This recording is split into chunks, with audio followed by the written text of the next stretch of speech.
Salam Bapak Ibu Saudara, bagaimana kabar Bapak Ibu Saudara semuanya? Saya percaya kita semua dalam berkat pemeliharaan Tuhan sampai hari ini. Dan minggu ini kita akan melanjutkan pengajaran Yesus bagi murid-muridnya yang pertama. Minggu lalu Tuhan mengajar kita supaya kita waspada. Waspada terhadap ragi, yaitu kemunafikan. Tuhan ingin supaya kita sebagai murid-murid Yesus hidup di dalam ketulusan dan kemurnian. Sehingga Tuhan mengajarkan ini sebagai dasar, sebagai pengikut Kristus, kita harus benar-benar jujur dan terbuka di mata Tuhan.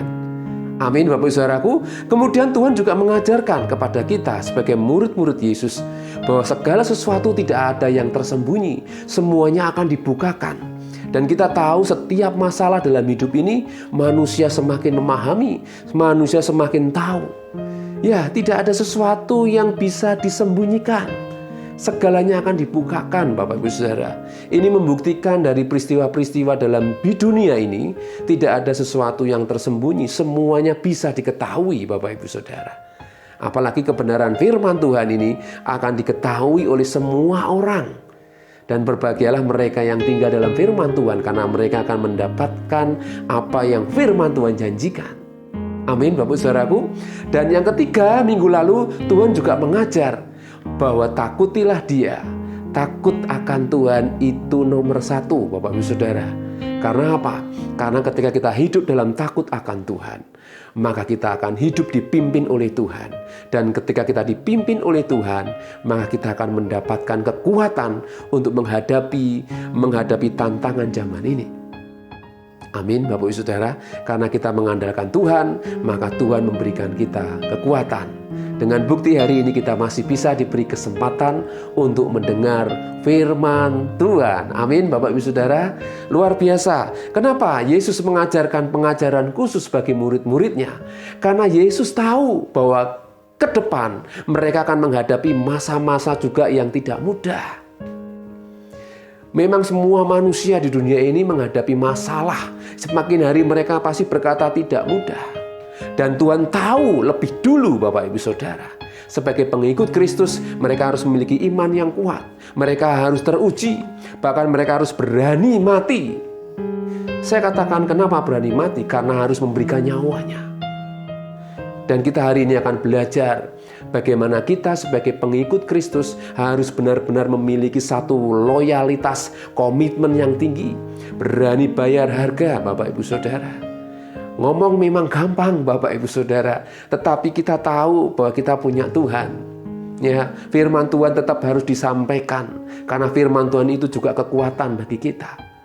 Iman timbul karena mendengar firman Tuhan. Jika kita tidak mendengar firman Tuhan, iman mustahil akan timbul dalam hati kita. Dan yang bisa mengalahkan dunia ini adalah iman kita. Amin, Bapak Ibu Saudara. Jika gunung bisa dipindahkan oleh iman sebiji sesawi, kita bisa memiliki iman lebih dari itu. Amin, Bapak Ibu Saudara. Tidak ada yang mustahil bagi Tuhan dan orang-orang yang percaya. Mari kita akan melihat pengajaran khusus yang Tuhan ajarkan kepada murid-muridnya yang pertama, bagian yang kedua. Lukas 12 ayat 6 sampai yang ke-7 saya akan bacakan. Bukankah burung pipit dijual 5 ekor 2 duit? Sungguh pun demikian, tidak seekor pun daripadanya yang dilupakan Allah. Bahkan rambut kepalamu pun terhitung semuanya. Karena itu jangan takut, karena kamu lebih berharga daripada banyak burung pipit. Ini adalah ungkapan perbandingan manusia dengan burung pipit. Jika burung pipit saja diperhatikan, dipelihara oleh Tuhan, apalagi kita, Bapak Ibu Saudara. Kita ini dipelihara oleh Tuhan. Sehingga dikatakan kamu lebih berharga daripada banyak burung pipit. Amin. Katakan dengan iman, katakan dengan dirimu sendiri, aku berharga di mata Tuhan. Apapun kondisi kita saat ini, saudara dan saya berharga di mata Tuhan. Amin. Ya, jadi yang pertama pada bagian pengajaran yang kedua ini, Yesus memberikan pengajaran kita berharga di mata Tuhan. Luar biasa. Yesaya 43 ayat 4 mengatakan, oleh karena engkau berharga di mataku dan mulia, dan aku ini mengasihi engkau. Maka aku memberikan manusia sebagai gantimu dan bangsa-bangsa sebagai ganti nyawamu. Ini pernyataan Tuhan kepada orang-orang Israel pada waktu itu. Tuhan begitu mengasihi umatnya, sehingga Tuhan memberikan apa yang bisa Dia berikan. Luar biasa Bapak Ibu Saudara, Tuhan sangat mengasihi umatnya. Sehingga saudara dan saya itu berharga. Pengajaran khusus ini Tuhan berikan kepada kita sampai hari ini. Bahwa saudara dan saya berharga di mata Tuhan.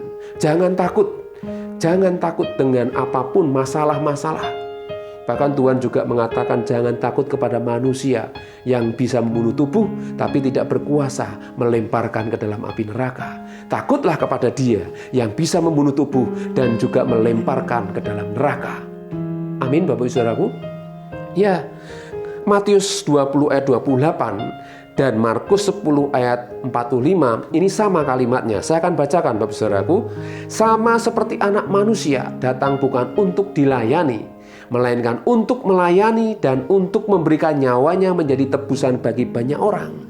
Yesus datang bukan untuk dilayani, tapi Dia melayani. Amin. Kita masih melayani mungkin bisa, tetapi selanjutnya dikatakan untuk memberikan nyawanya. Sudah melayani, semua bisa kita melayani apapun. Belakang mimbar, mau dimanapun. Tetapi Yesus memberikan teladan dan memberikan nyawanya untuk menjadi tebusan bagi banyak orang. Ini yang harus kita renungkan. Memberikan nyawa itu berarti berani bayar harga loh Bapak Ibu Saudara. Jadi kalau kita mau belajar melayani, berarti kita juga harus siap memberikan nyawa kita. Ya, harta mungkin kita masih bisa memberikan. Kehormatan mungkin kita masih bisa pertaruhkan untuk melayani Tuhan. Tapi ketika berbicara nyawa, ini yang menjadi perenungan kita. Supaya kita sebagai pengikut Kristus sadar bahwa kita perlu pengajaran khusus Bapak Ibu Saudara. Yaitu ternyata ketika kita melayani Tuhan, kita tidak hanya sekedar melayani, memberikan harta kita, tenaga kita. Bahkan Tuhan memberi contoh nyawamu. Amin Bapak Ibu Saudara. Ya, tidak mudah, gampang dikotbahkan, tetapi kita semua diajar untuk bisa menjadi yang terbaik. Bukankah arahnya ke sana Bapak Ibu Saudara? Ya. Jadi sekali lagi kita ini berharga di mata Tuhan sehingga Tuhan memberikan nyawanya. Dia datang tidak sekedar melayani. Dia memberikan yang terbaik, menyelesaikan tanggung jawabnya sampai sempurna di atas kayu salib. Yohanes 15 ayat 12. Inilah perintahku, yaitu supaya kamu saling mengasihi seperti aku telah mengasihi kamu. Tidak ada kasih yang lebih besar, ayat 13, daripada kasih seorang yang memberikan nyawanya untuk sahabat-sahabatnya. Tidak ada kasih yang lebih besar daripada kasih seorang yang memberikan nyawanya untuk sahabat-sahabatnya. Beberapa minggu lalu saya memberikan satu renungan harian.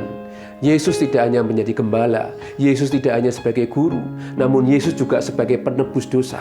Bahkan Dia rela mati di atas kayu salib untuk membuktikan betapa kasih-Nya kepada kita, kepada manusia.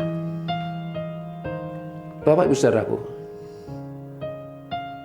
ini sudah menjadi puncak bukti kasih Tuhan kepada kita. Dia memberikan nyawanya. Oleh sebab itu, kita ini sangat berharga di mata Tuhan. Amin. Kemudian poin yang kedua, pengajaran Yesus yang disampaikan luar biasa. Ayat yang ke-8 dan ke-9. Aku berkata kepadamu, setiap orang yang mengakui aku di depan manusia, Anak Manusia juga akan mengakui Dia di depan malaikat-malaikat Allah. Tetapi barang siapa menyangkal aku di depan manusia, ia akan disangkal di depan malaikat-malaikat Allah. Poin yang kedua, Tuhan mengajarkan supaya kita jangan menyangkal Yesus. Minggu lalu saya ingatkan bahwa banyak martir-martir, banyak orang-orang banyak murid-murid Yesus yang mati karena mereka mengikut dengan setia. Mereka banyak yang disiksa, bahkan mereka dipenggal kepalanya, dan mereka banyak yang mengalami siksaan sampai mati. Bahkan sampai hari ini Bapak Saudaraku masih banyak orang-orang yang percaya mengalami aniaya. Ini wujud daripada tantangan iman pengikut Kristus, bahwa mereka tidak ingin menyangkal Yesus.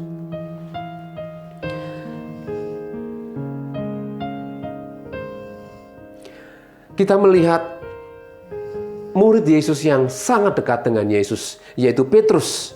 Dia juga menyangkal Yesus.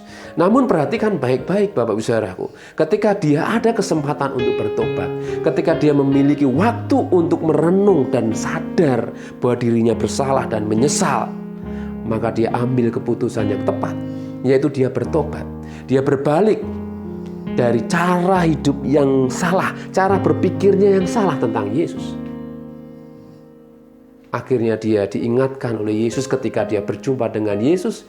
Yesus berkata, "Apakah engkau mengasihi aku, Petrus?" 3 kali Yesus berkata demikian, sehingga Petrus dia sedih dan dia menangis. Dan akhirnya dia mau berkomitmen memberikan lebih daripada yang Yesus lakukan, yaitu disalib dengan kepala di bawah. Dan dia memberitakan Yesus dengan berani, walaupun mati dia tidak takut, karena dia tahu siapa yang dia beritakan. Amin Bapak Ibu Saudara. Ya, jadi jika kita memberitakan tentang Yesus, hari ini kita harus bijaksana. Kita juga minta pimpinan Tuhan.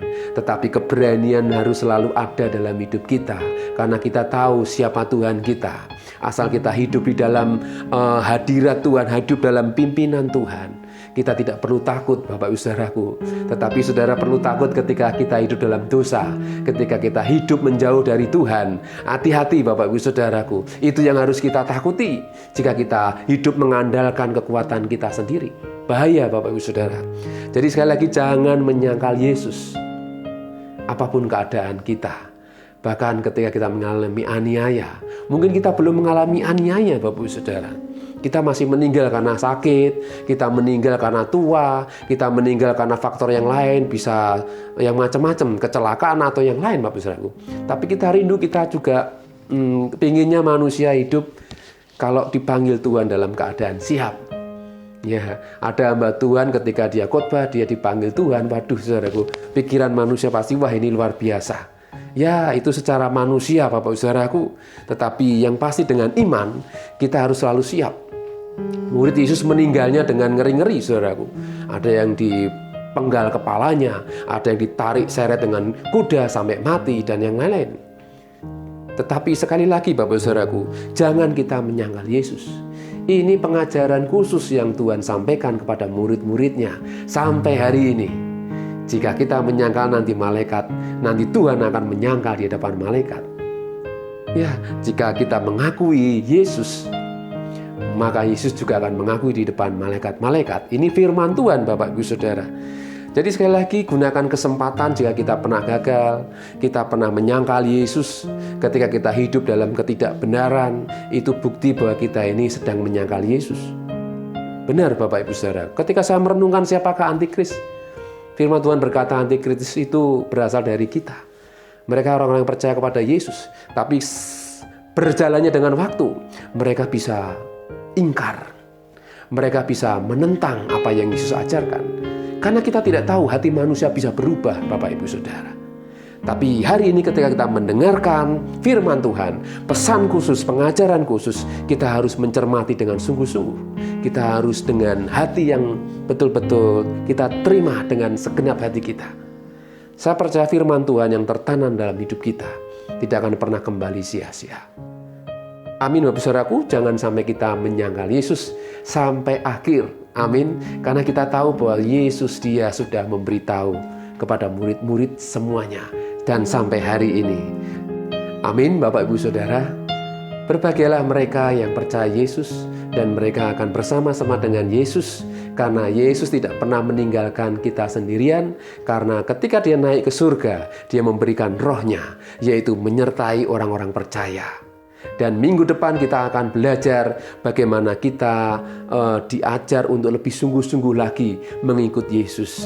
Amin, Bapak Ibu Saudaraku, kiranya firman Tuhan ini menjadikan kita kuat, kita tetap percaya bahwa Tuhan tidak pernah meninggalkan kita. Saudara berharga, saya berharga di mata Tuhan. Dan jangan menyangkal Yesus, karena Tuhan ingin supaya kita ini kelak bersama-sama dengan Dia. Amin. Mari kita akan berdoa. Bapa di surga, terima kasih hari ini kami sudah mendengar firman-Mu. Engkau menguduskan kami dengan firman-Mu. Engkau mengampuni kami dengan firman-Mu. Memulihkan, mengajar kami. Untuk kami semakin berkenan di mata Tuhan. Terima kasih buat kesempatan hidup yang Tuhan berikan. Untuk kami semakin belajar. Belajar memahami kebenaran firman-Mu. Dan pengampunan-Mu yang luar biasa. Terima kasih Bapak, berkati kami semua yang sudah mendengar firman-Mu, berkati keluarga kami, pekerjaan kami, berkati juga pelayanan kami, kota dimanapun kami berada, bahkan bangsa dan negara kami, para pemimpin pejabat orang kuat negeri ini, presiden, wakil, para menteri kami serahkan dalam kuasa Tuhan. Seluruh aparat negara Engkau juga kuasai mereka dengan kuasa otoritas dari Tuhan. Selamatkanlah bangsa kami, ampunilah bangsa kami. Terima kasih Bapak, terima kasih. Kiranya damai sejahtera Tuhan melimpah sepanjang hari ini sampai Tuhan Yesus datang kedua kali. Dan kita yang mengasihi Tuhan katakan bersama, amin. Tuhan Yesus memberkati.